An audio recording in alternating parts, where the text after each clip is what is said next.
entiendo que vamos cambiando día con día, pero ¿qué te ha parecido la defensa, el equipo de defensa de Genaro García Luna? ¿Han sido exitosos a la hora de cuestionar, contrainterrogar a los testigos? Ha sido una semana difícil, porque obviamente para los medios y para las cámaras, César de Castro puede decir que fue una excelente semana, que siguen sin aparecer las pruebas. Veíamos por ahí un video circular en redes sociales de un corresponsal de NTN 24 que logra dialogar brevemente con él a la salida de la corte. Pero, ¿cómo lo entiendes tú? ¿Qué tan efectivos han sido los abogados defensores, o qué tan efectivos han sido los fiscales, Jesús, desde tu perspectiva? Bueno, los fiscales están construyendo todavía el caso, así es que, digamos, no hemos visto todo lo que vamos a ver y las grandes sorpresas todavía que nos esperan. Todavía estamos en el momento de evolución del proceso. Sergio Villarreal Barragán el Grande estableció la base, y sobre esa base del proceso es que los fiscales están apuntalando cada uno de los elementos. Es decir, desde que García Luna recibió tantos millones de dólares y cómo lo recibía y cómo se comunicaba con Arturo Beltrán Leiva y cómo se reunía con ellos, desde que si el secuestro, cómo se realizó, desde si cómo fue la detención del rey Zambada, cómo se orquestó, etcétera. Y también cómo fue, por ejemplo, el decomiso de cocaína que los puso furiosos, y varios elementos que ahora los fiscales están presentando pruebas, ya son pruebas técnicas de cada uno de esos elementos. Es importante señalar que si bien este tipo de juicio particularmente está el eje son los testigos. Cuando digo testigos, no solamente los cooperantes o los testigos protegidos, sino también todos los representantes ex policías o actuales representantes de alguna autoridad, ya sea de la DEA, del FBI, de ICE, por ejemplo, la Agencia Especial de ICE, y otro tipo de policías, como vimos a un policía de Chicago, por ejemplo, describiendo un operativo sobre decomiso de droga, porque hay que recordar que García Luna está acusado por conspirar para la importación, distribución de cocaína en los Estados Unidos. Entonces, al ser conspiración, no tiene que demostrar que finalmente logró distribuir la droga, pero tienen que demostrar que fue parte de esa conspiración. Y estos elementos técnicos que están presentando y que los policías están apuntalando, confirmando que lo que dijo, por ejemplo, Villarreal, lo que dijo Tirso Martínez, lo que dijo Israel Ávila sobre el decomiso de cocaína es cierto. O sea, lo que ellos describieron es cierto, y la forma en que estos agentes, exagentes de la DEA o agentes de la DEA están describiendo. Entonces, eso es muy importante porque creo que establece muy bien el proceso. Ahora, los fiscales, como señalé, todavía están evolucionando en este proceso. Esta semana yo creo que va a ser interesante.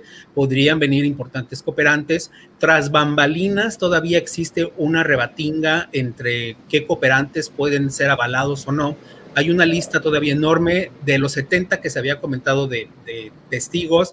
Después se dijo que ya son 90, lo cual es realmente brutal y sería un juicio muy extenso. Yo no creo que el juez Brian Cogan vaya a aceptar que sea un juicio tan amplio. Entonces tienen que determinar exactamente qué tipo de testigos van a presentar.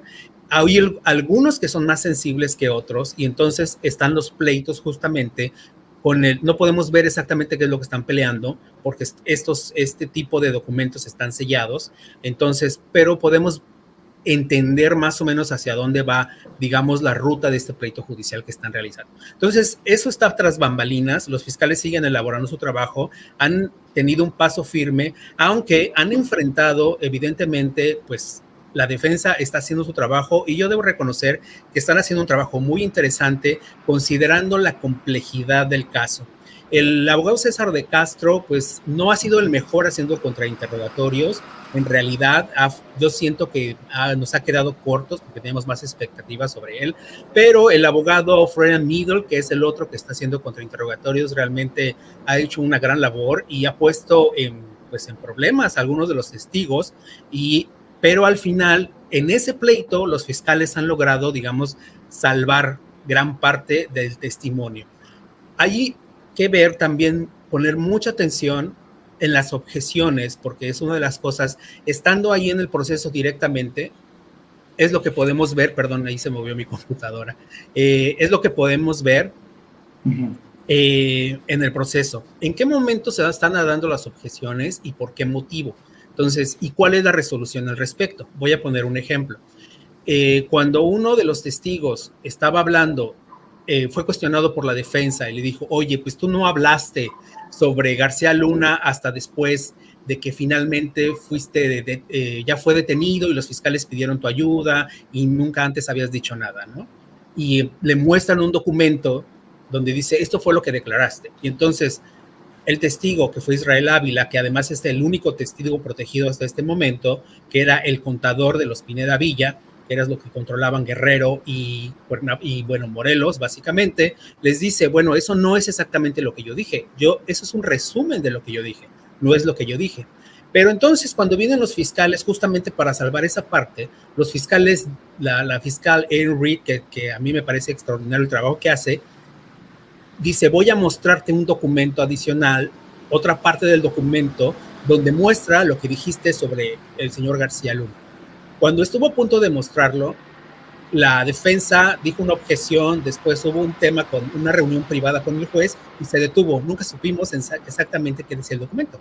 Entonces, esos elementos son importantes porque ¿qué quiere ocultar la defensa? ¿Qué está previendo o tratando de prevenir también la fiscalía de que no se muestre? Entonces, esos elementos son fundamentales para ver cómo se da el estira y el afloja. Entonces, significa que el caso se está volviendo más complejo, pero los fiscales pues traen digamos, tienen mucha experiencia. Hay que recordar que estos fiscales formaron parte de otros juicios importantes, incluyendo el del Chapo. Algunos de ellos fueron parte fundamental de ese proceso. Entonces saben muy bien, conocen muy bien los personajes, todas las circunstancias y, digamos, entender y cómo atajar cada uno de estos elementos. Otro de los